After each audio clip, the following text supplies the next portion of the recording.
ऐसे नहीं करो, बस आराम चलते रहो। डॉक्टर बाबा साहब अम्बेडकर, उनकी पत्नी रमाबाई अम्बेडकर और बाबा साहब धर्मशाला में संत गाडगे बाबा ने दक्षिण भारत के चेट्टीनाड हाउस एनडीआर में मद्रास जस्टिस पार्टी 22 मार्च 1920 को कोल्हापुर संस्थान के मानगांव कागल में छत्रपति साहूजी महाराज की प्रेरणा से पुणे महाराष्ट्र के भीमा नदी के किनारे 1 जनवरी 1927 को 60वें जन्मदिन पर अलीपुर रोड भारत के प्रथम प्रधानमंत्री पंडित जवाहरलाल नेहरू के मंत्रिमंडल में कानून मंत्री के रूप में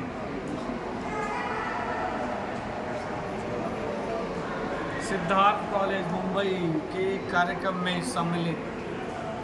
नागपुर के शेड्यूल कास्ट फेडरेशन की स्थापना के समय 1942 में नई दिल्ली कैबिनेट मिशन के प्रतिवेदन देने जाते हुए संविधान निर्माण कार्यालय में डॉक्टर बी.आर. अम्बेडकर, मसूरी देहरादून उत्तराखंड में डॉक्टर बी.आर. अम्बेडकर 20 मई 1950 को दिल्ली में बुद्ध जयंती के अवसर पर भाषण देते हुए 1942 में ब्रिटिश काउंसिल में मजदूर मंत्री के रूप में डॉक्टर अम्बेडकर, मिलिंद महाविद्यालय औरंगाबाद परिसर में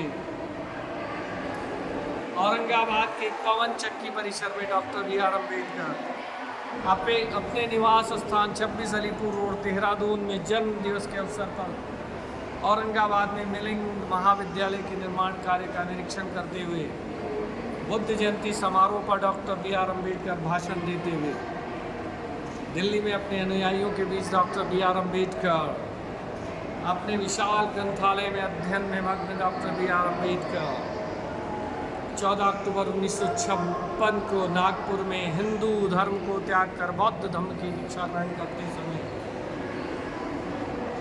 भारतीय संविधान की मूल प्रति प्राप्त करने के पश्चात संविधान शिल्पी डॉक्टर बी.आर. अम्बेडकर का अभिनंदन करते हुए राष्ट्रपति डॉक्टर राजेंद्र प्रसाद, भारतीय सेना में महा बटालियन के महान योद्धा के बीच डॉक्टर बी.आर. अम्बेडकर, नागसेन वन मिलिंद कॉलेज औरंगाबाद की भूमि का निरीक्षण करते हुए डॉक्टर बी.आर. अम्बेडकर सन 1950 में हिंदू पीड़ितों से चर्चा करते हुए रात्रि भोज करते हुए दिल्ली के अशोक बुद्ध विहार में बुद्ध वंदना करने के लिए जाते हुए किसान और मजदूरों का अभिवादन स्वीकार करते हुए धम्म दीक्षा के समय डॉक्टर बी.आर. अम्बेडकर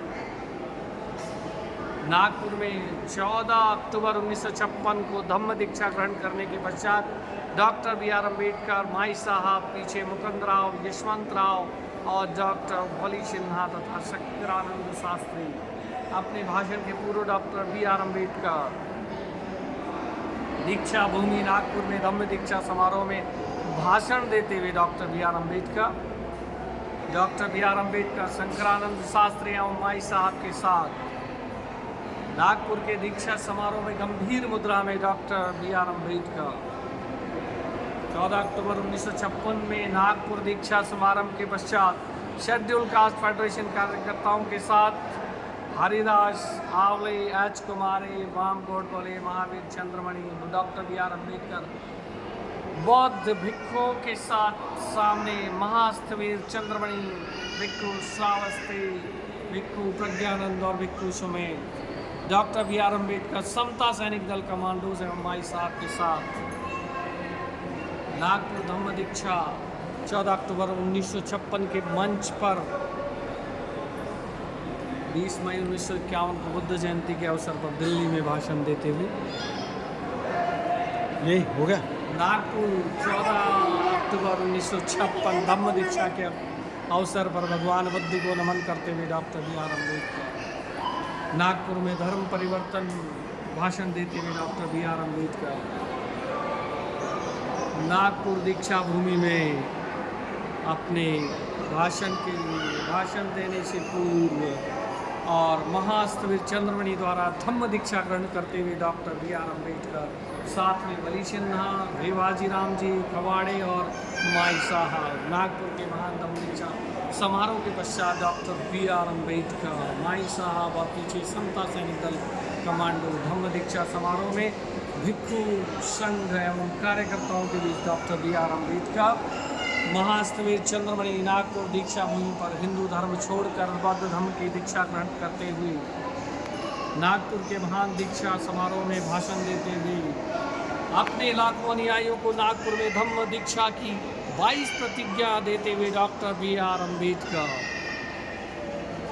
बौद्ध उपासकों को धम्म का ज्ञान समझाते हुए डॉक्टर बी.आर. अम्बेडकर विशाल जनसमूह को संबोधित करते हुए डॉक्टर बी.आर. अम्बेडकर दीक्षा भूमि नागपुर में हिंदू धर्म त्यागने के पश्चात 22 प्रतिज्ञा देते हुए डॉक्टर बी.आर. अम्बेडकर 15 अक्टूबर 1956 को नागपुर नगर निगम की ओर से डॉक्टर बी.आर. अम्बेडकर को मानपत्र दिया गया। नगर निगम टाउन हॉल में मानपत्र का कार्यक्रम 6 दिसंबर 1956 को बाबा साहब डॉक्टर बी.आर. अम्बेडकर जी का परिनिर्वाण शोकाकुल माई साहब यूएन रेवा केंद्रीय गृह मंत्री एवं अन्य सहकारी साथी। नमो बुद्धाय, जय भीम।